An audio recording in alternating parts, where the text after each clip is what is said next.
시어머니 욕을 먹이려고 쓰는 글은 아님을 미리 밝힙니다. 어떻게든 해결책을 찾아주십사 쓰는 거예요. 50kg 후반대의 보통 체격인 새댁입니다. 키는 크지 않아서 통통한 편이에요. 오히려 먹는 걸 많이 먹는데 활동량이 많다 보니 먹는 양에 비해서 날씬한 편에 속하는 거고요. 아마 제가 일을 그만둔다면 살이 더 찌겠죠. 하지만 운동하는 것을 엄청 좋아해서 신진대사가 빠르기도 하고 한두 시간만 지나도 배가 고픈 체질입니다. 아침, 점심, 저녁 다 한 공기씩 챙겨 먹고 중간에 간식도 챙겨 먹는 스타일인데요. 결혼 전에 예비 시부모님과 외식을 몇 번 했는데 저의 잘 먹는 모습을 보고 엄청 좋아하셨어요. 남편은 어릴 때부터 입이 짧아서 말랐거든요. 이런 저에게 최근에 큰 고민이 생겼습니다.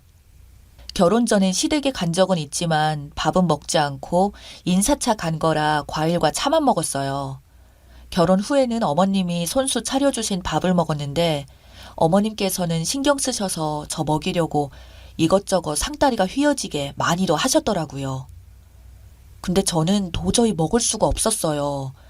일단 냄새가 너무 역했고 참고 먹어보려고 했지만 한 입 넣는 순간 눈물이 고여서 바로 씹지도 않고 삼켰어요. 뱉고 싶었지만 뱉으면 실례인 걸 아니까 내린 결단이었는데 눈치 보면서 밥을 깨작깨작 먹고 있는데 어머니께서 음식이 입에 안 맞냐고 물어보셔서 정말 맛있는데 회사에서 점심 먹은 게 체한 것 같다고 해서 넘겼어요.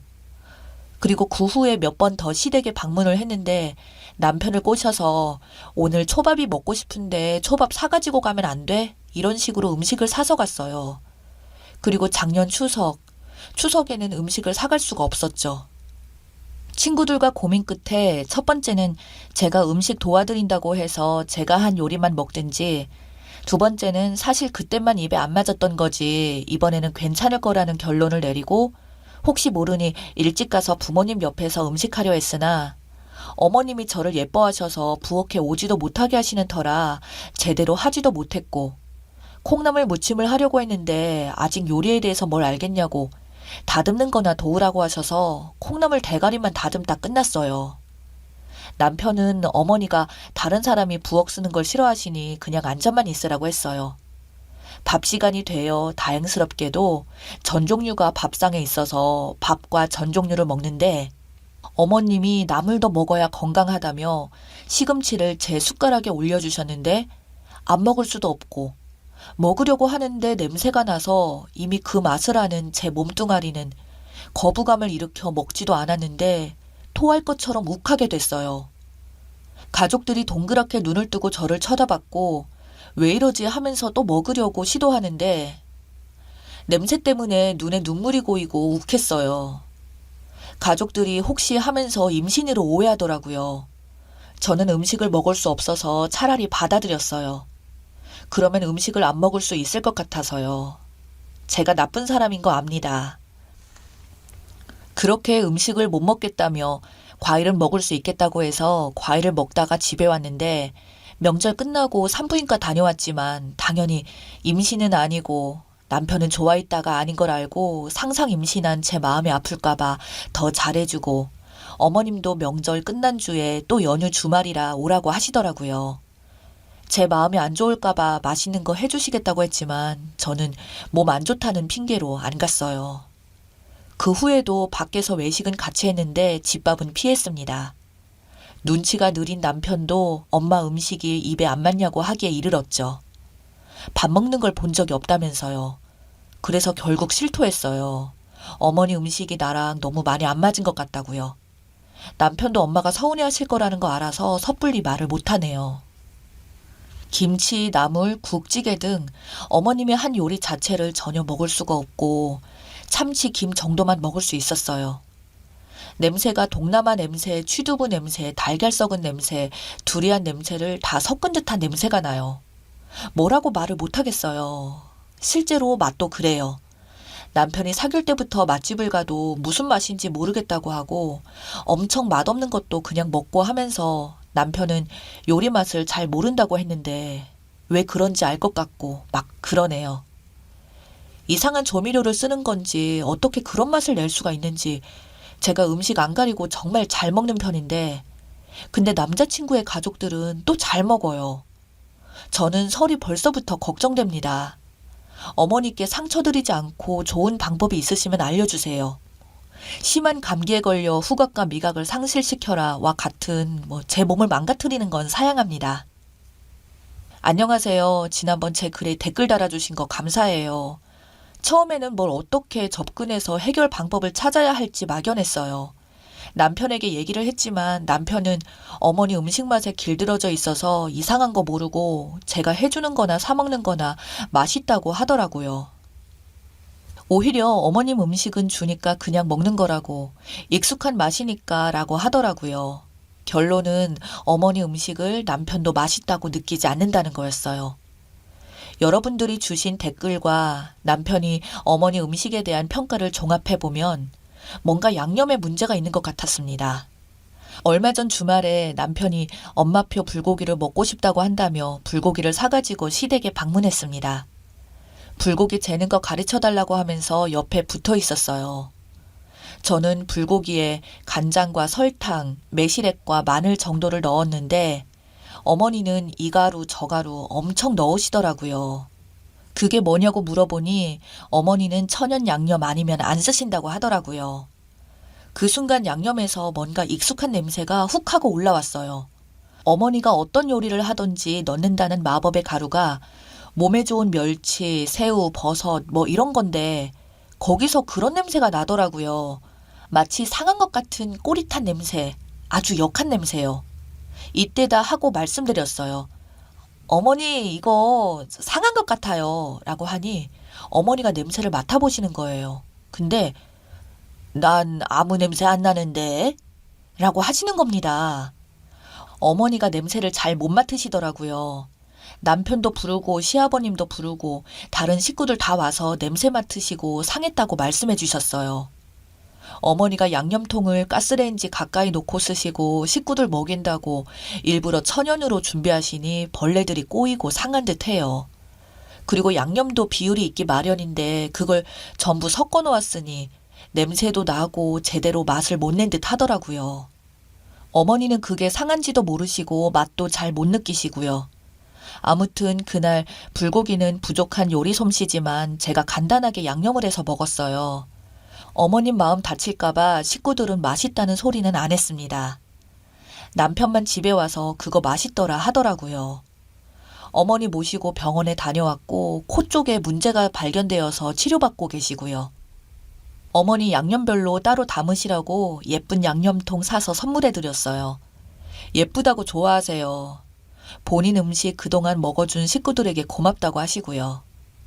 자연식 마니아이셔서 조미료 안 쓰실 테지만 이거 하나 먹어봐라 하고 주신 시금치 무침은 맛있더라고요. 소금하고 참기름, 마늘 통깨만 넣으셨대요. 여러분들 덕분에 현명하게 해결할 수 있었어요. 이렇게 글을 쓰지 않았다면 고민하면서 어찌할 바를 몰랐을 것 같아요. 앞으로도 결혼 생활에 궁금한 점이 있을 때 조언을 또 구하겠습니다. 모두 건강하시기 바랍니다. 정말 고맙습니다. 댓글입니다. 음식에 소금이나 간장 대신 이상한 건강조미료를 넣기 시작하면 맛이 역같아지는데요.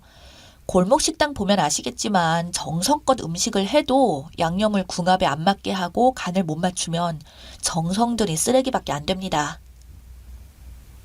시어머니한테 대놓고 말하기 어렵다면 최대한 시댁에서 집밥 먹지 마세요. 아니면 님이 메인 요리를 하나 만들어 가시든가요. 친정에서 어머님 드시라고 고기 나눠주셨다고 하면서 갈비찜에서 가시거나 묵은지가 생겨서 해봤다며 묵은지 김치찜처럼 조리해서 시댁 가서는 데우기만 하면 먹을 수 있게요. 그리고 남편 입 짧은 게 시어머님 음식 탓일 겁니다. 어릴 때부터 하도 역하고 이상한 걸 먹이니까 애가 살려고 음식을 먹는 즐거움을 끊어버린 거죠. 이제라도 먹는 즐거움을 느낄 수 있게 옆에서 많이 도와주세요. 무슨 냄새가 나는 건지 이해가 안 가네요. 예전에 어떤 글에서 시어머니였나? 남자친구 엄마였나? 음식마다 전부 이상한 향신료 냄새나고 역해서 못 먹겠다고 했는데 알고 보니까 매번 손 씻고 핸드크림 바른 채로 요리한 거였음. 젓갈이나 조선간장인가 국간장으로 간을 하시나 보네. 겁나 구린데. 근데 나 육지 사람인데 바닷가에 있는 큰 집 가면 밥 못 먹음. 냄새 구려서. 시어머님 댁에서 국간장 정말 젓갈 냄새 같은 고약한 냄새가 나는데 집에서 그 냄새가 배어 있어요. 된장도 담아 드시는데 된장에서 구수한 냄새가 안 나고 동물 배설물 냄새가 나서 버렸어요. 시어머니는 그 냄새를 못 맡는 건지 아니면 본인이 정성 들여 만든 거라 냄새나도 참고 먹는 건지 모르겠어요. 시댁에 가면 진짜 알 수 없는 꼬리꼬리한 냄새가 나서 비위상해 죽겠어요. 완전 제 이야기인 줄. 주작 아니에요. 여러분, 저희 시어머니 음식도 똑같아요. 현실적인 거라면 음식 하실 때 옆에서 계속 봐요. 가라고 해도 남편이 어머님 음식을 먹고 싶어 하는 듯해서 배우려고 한다는 핑계 같은 거 대면서 끝까지 봐요.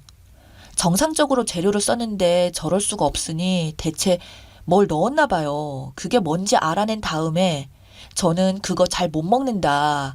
그걸 넣은 음식은 입에 맞지 않는다고 남편과 시어머니에게 솔직히 말해야 할 것 같아요. 정상적이라면 며느리 올 때 만든 음식은 그걸 뺀 걸 해준다던가 하겠죠. 그 나이 때 어머님들은 TV에서 효소, 뭐가 좋다, 혹은 몸에 좋다고 하면 무조건 넣으시는 분들이 있어요. 님이 말했을 때 남편의 반응은 어땠나요? 본인이 말하지 말고 남편에게 대신 전달하는 방법은 어떨까요? 아마 집에서 당연히 조선간장이나 장으로 요리해서 그러실 거예요. 우리 시댁도 파는 장은 안 쓰고 간장, 된장, 고추장 다 담가서 쓰시는데 맛이 익숙치 않아서 결혼 후에 고생 좀 했어요. 지금은 많이 익숙해졌지만 아직도 좀 싫은 냄새가 음식에서 날 때가 있어요. 양념의 원인이 있을 겁니다. 저는 시어머니 불고기만은 절대 못 먹어요. 뭘 넣으시는지 한번 여쭤봤더니 집에 있는 과일은 다 갈아 넣으시더라고요. 바나나 맛 불고기에 진짜 한번 욱해서 절대 손 안 대고 다른 찬으로 때웁니다. 외식만 하든지 방문 전에 밥 먹고 가세요. 시가에서 밥 먹는 것을 거절하세요. 배달 음식을 미리 주문해서 방문을 하시던가 하세요.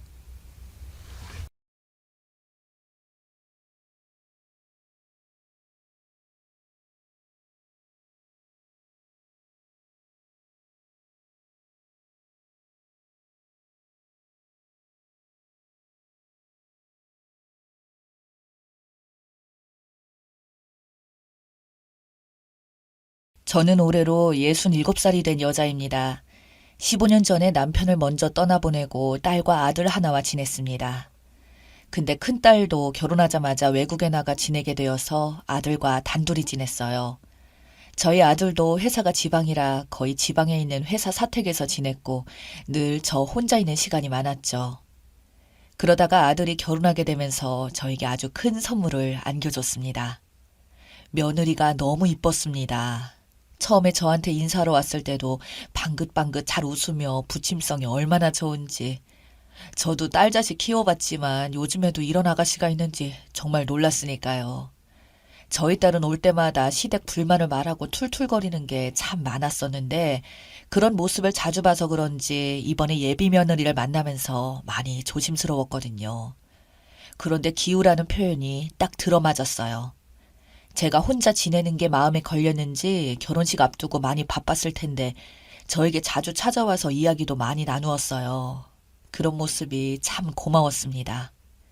우리 집 애들은 말도 별로 없고 다들 무뚝뚝했거든요.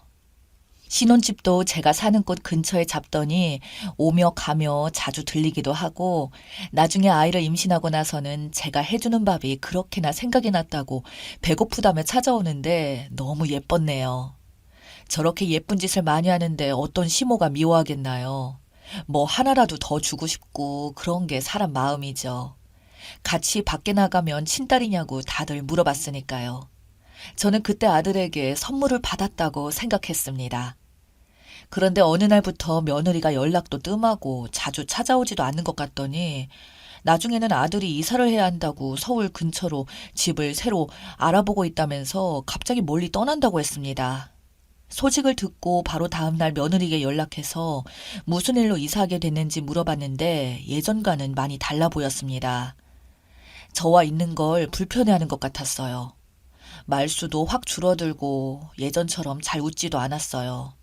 저는 아들에게 연락해서 무슨 일이 있냐고 계속 물어봤지만 아들은 별일 아니라고만 하더니 너무 가까이 살아도 안 좋은 것 같다고 하더군요.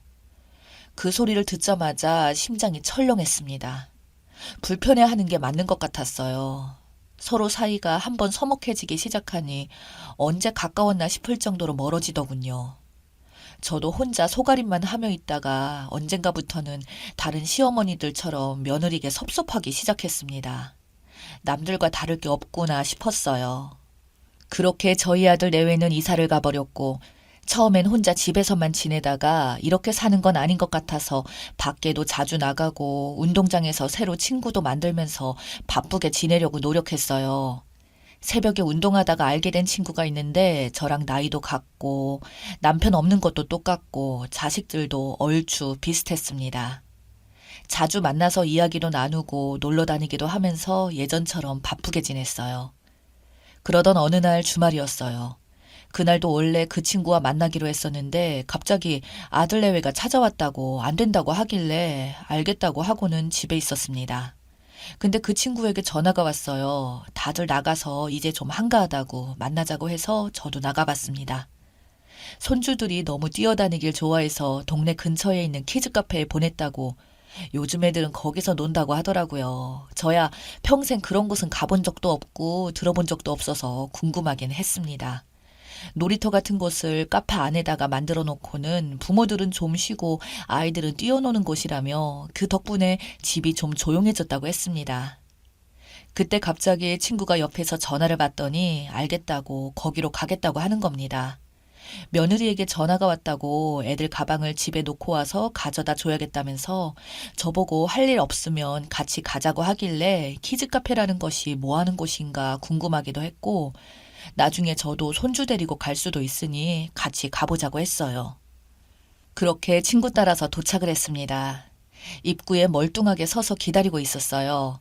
카페라고 해서 규모가 작은 줄 알았는데 엄청 크기도 하고 애들 좋아하는 건 다 있고 그 친구는 며느리 만나서 한참 동안 무슨 이야기를 하고 있었고 저는 이곳 저곳을 둘러보는데 그때 엄청 익숙해 보이는 뒷모습이 보였어요. 뒷모습이 영락없는 저희 아들이었습니다. 근데 같이 손잡고 있는 아이는 저희 손주가 아니었어요. 내가 다른 사람을 착각했나 싶어서 아니겠지 하고 나오려고 하는데 그 남자의 옆모습이 살짝 보였어요. 옆모습도 저희 아들이 맞았어요. 손으로 땀을 닦고 있는데 어떤 여자가 달려와서 제 아들 이마를 닦아주는 겁니다. 서로 마주보며 웃고 있더라고요. 곧바로 아들에게 달려가 물어보고 싶었지만 근처에 친구 아들 내외도 있던 상황이라서 정말 마지막 희망을 걸고 아들에게 전화를 걸어봤어요. 근데 땀을 닦고 있던 남자가 주머니에서 전화기를 꺼내받았습니다. 아들은 잠깐 마트에 나왔다고 주변이 시끄럽다고 하는데 전화기 너머로 들리는 소리는 아이들이 뛰노는 소리만 들려왔네요. 저는 더 이상 거기에 있을 수 없었어요. 건물 밖으로 서둘러 나왔습니다. 이게 무슨 일인가 싶었어요. 집에 돌아와 멍하니 거실에 앉아 있었어요. 내 아들이 저런다는 게 믿기 힘들었죠. 며느리에게 전화를 걸어보니 받지 않았고 문자를 보내봐도 답장이 없었어요. 혹시 며느리도 알고 있는 건가 걱정이 되었습니다. 다음날 저는 무작정 아들네 집으로 갔어요. 연락이 닿지 않으니 방법이 없어서요. 예전에 애들이 이사를 마치고 한번 가본 이후로 몇 달 만에 처음 가보는 길이었고 그렇게 도착해서 현관문을 두드렸습니다. 얼마 뒤 현관문이 열리더니 다행히 며느리가 집에 있었습니다. 혹시 친정에 갔나 걱정했거든요. 며느리는 저를 보자마자 깜짝 놀라더니 어쩐 일로 온 거냐며 물어보는데 그 표정을 보니 아들 일은 모르는 것 같았어요. 아이 돌보는 게 많이 힘들었는지 수척해진 모습이었고 제가 거실에 말없이 앉아있자 며느리가 커피랑 과자를 갖고 나왔어요. 근데 그 과자 봉지가 상당히 익숙했습니다. 예전에 제가 맛있다고 했던 그 과자는 며느리랑 커피를 자주 마셨는데 그때 저에게 알려준 과자였거든요. 그걸 보니 예전 생각도 나고 아들 모습도 같이 떠오르면서 갑자기 저도 모르게 울컥하며 눈물이 나는데 며느리는 깜짝 놀라며 저에게 달려왔습니다. 계속 저보고 무슨 일이 있으신 거냐고 물어보는데 저는 한참을 망설이다가 그냥 예전이 그립다고 며느리가 많이 보고 싶었다고 말했습니다. 뭐가 그리 서운했는지는 모르겠지만 지금이라도 용서해달라고 저도 모르게 그런 말이 나왔어요. 그러자 며느리가 펄쩍 뛰면서 어머님에게 서운한 일 전혀 없다고 어머님이 저에게 서운하시지 않느냐고 물어보더군요. 그래서 그건 또 무슨 소리냐고 물어봤어요. 그렇게 한참 동안 이야기하고 나서 알 수 있었네요. 입에 담기도 힘든 이야기지만 저희 아들이 저랑 며느리 사이에서 계속 이간질을 했던 것 같았어요. 저에게 와서는 며느리가 서운해한다고 말하고 며느리에게는 제가 서운해한다고 했더군요. 특히 제가 며느리 흉을 엄청 보고 있다고 그런 소리를 제 아들이 전해줬다고 합니다. 그것 때문에 며느리가 너무 충격을 받아서 하루아침에 서먹하게 돼버린 것 같고요. 정말 너무 기가 막혀서 할 말이 없었어요. 며느리는 자꾸 저보고 서운한 일이 있으면 직접 말씀해달라고 부탁하는데 무슨 말을 해야 할지 모르겠더군요. 아니라고 하면 제 아들이 이상한 사람이 될 것 같았으니까요. 아들이 중간에서 이간질하는 이유는 뻔했어요. 그때 본 동네의 여자랑 아내 몰래 만나려고 멀리 이사를 하려고 한 것 같았습니다. 그것 말고는 사이좋은 고부관계를 굳이 이간질할 이유가 없었으니까요. 그렇게 또 무거운 가슴을 안고 집에 와서 하루 종일 거실에 앉아 있었습니다. 생각하면 할수록 아들이 너무 괘씸했고 며느리가 불쌍했어요. 제가 중간에서 어찌해야 옳은 건지 너무 답답했습니다. 그리고 며칠 뒤 저희 아들에게 전화가 와선 저보고 뭐하러 며느리를 만나러 갔냐면서 그것 때문에 요즘 계속 짜증을 부린다고 다시는 며느리 만나지 말라고 하더군요. 이젠 그 말도 믿을 수 없었네요. 혼자 사는 어미를 이렇게 이간질까지 해서 떼어놔야 했는지 여자 하나 때문에 이런 기가 막힌 짓을 하고 있는 건지 너무 참담한 심정이었어요. 그래서 절대 용서하지 않기로 결심했습니다. 저는 그날부터 시간이 날 때마다 그때 갔던 키즈 카페를 갔습니다. 얼굴은 똑똑히 기억하고 있었거든요. 그걸 어찌 잊겠나요? 근데 아무리 계속 들려봐도 만날 수 없었고 도무지 그 여자를 찾을 방법이 없었어요. 서로 같이 있는 모습을 봐야 제가 나서서 혼을 내든 머리채를 잡아 뜯든 할 텐데 막막했습니다. 그러다 어느 날 저희 집에 며느리가 찾아왔더군요. 거의 1년 만에 온 것 같았어요. 근데 표정이 좋지 않아 보였어요. 오자마자 제 아들 이야기를 꺼내길래 듣자마자 알 수 있었어요. 떨어져 사는 저에게도 걸렸는데 한 입을 덮고 사는 사람을 어찌 속이겠나요. 제가 저번에 며느리를 찾아가서 이야기했던 날 그때 며느리도 이상하다고 느꼈다고 했어요. 왜 자꾸 시어머니를 만나러 가지 말라고 하는지. 그게 이상해서 저와 나눈 메시지를 몰래 보려고 하다가 그 여자 문자를 봤다면서 앞으로 어찌 지내면 좋겠냐고 제 앞에서 서럽게 울기 시작했습니다. 그 내연녀 사는 곳을 아느냐고 물어보니 며느리가 알고 있다고 하길래 곧바로 그 집으로 달려갔습니다. 역시나 저희 동네 근처에 살고 있더군요. 현관 벨을 누르고 문이 열리자마자 한바탕 난리를 쳤습니다. 며느리는 뒤에 있으라고 했어요. 내가 혼자 한다고 나서지 말라고 했습니다. 머리털을 다 뽑을 작정으로 잡고 흔들고 나중에는 경찰까지 와서 말리더군요. 그렇게 경찰서도 태어나서 처음 가봤네요. 벌금이든 뭐든 내가 받겠다고 했습니다. 알고 보니 저희 아들이 만나는 그 여자가 예전부터 알던 동네 친구라고 하더군요. 그 여자 남편은 직장이 지방에 있었고 자기 친정집 근처로 이사를 오게 되면서 저희 아들을 오랜만에 만났다고 했습니다. 며느리는 옆에서 계속 울길래 그냥 마음 가는 대로 하라고 이혼을 해야겠으면 해도 된다고 했습니다. 내가 자식을 잘못 키워서 미안하다고 나중에 볼 일이 있을지 모르겠지만 다시 한번 미안하다고 하고 왔습니다. 근데 며칠 뒤 저희 며느리가 찾아와서는 이번 한 번만 넘어가기로 했다고 저희 아들이 각서를 써서 줬다고 했습니다. 그래서 그 각서를 한번 보자고 했어요. 뭐라고 썼는지 확인하고 싶었거든요. 법에 대해 전혀 모르는 제가 봐도 너무 허술해 보였습니다. 앞으로 다시는 바람 피우지 않겠다는 짧은 내용을 적어놓고 그 아래 지장 하나 찍어놨더군요. 저는 그걸 들고 근처 변호사를 찾아갔습니다. 변호사도 그러더군요. 법적 효력이 전혀 없다고. 아무 소용없는 종이라고 하길래 그럼 어디 써야 하냐고 물어봤습니다. 최대한 구체적이고 자세하게 써야 한다고 그래야 나중에 효력이 있다고 하더군요. 바로 다음 날 아들과 며느리를 데리고 변호사를 찾아가서 다시 각서를 썼습니다. 다음에 바람을 피우면 아주 알거지가 될 정도로 조건들을 다 적어놨어요. 그게 제가 며느리에게 해줄 수 있는 전부였습니다. 이번 일로 당분간은 바람을 안 피울지 몰라도 사람이 쉽게 바뀌지는 않으니까요. 더 이상 저희 아들을 믿을 수 없었습니다. 그리고 그 내연녀는 결국 이혼당했다고 하더군요. 아들도 위자료를 물어줬다고 하고요. 내연녀에게 위자료는 잘 받았다고 합니다. 그 집 부모들에게 이번에 다 이사를 가버렸고 반면에 아들 내외는 다시 저희 동네 근처로 이번에 이사 왔어요. 아마 저 때문에 며느리가 그렇게 결정한 것 같았네요. 저와 며느리는 예전처럼 자주 만나서 지냅니다. 며느리는 괜찮다며 제 앞에서 방긋방긋 웃는데 볼 때마다 너무 미안하고 예전 같지가 않네요. 앞으로 얼마나 더 같이 지낼지 모르겠지만 함께 있는 동안이라도 더 잘해주려고 합니다.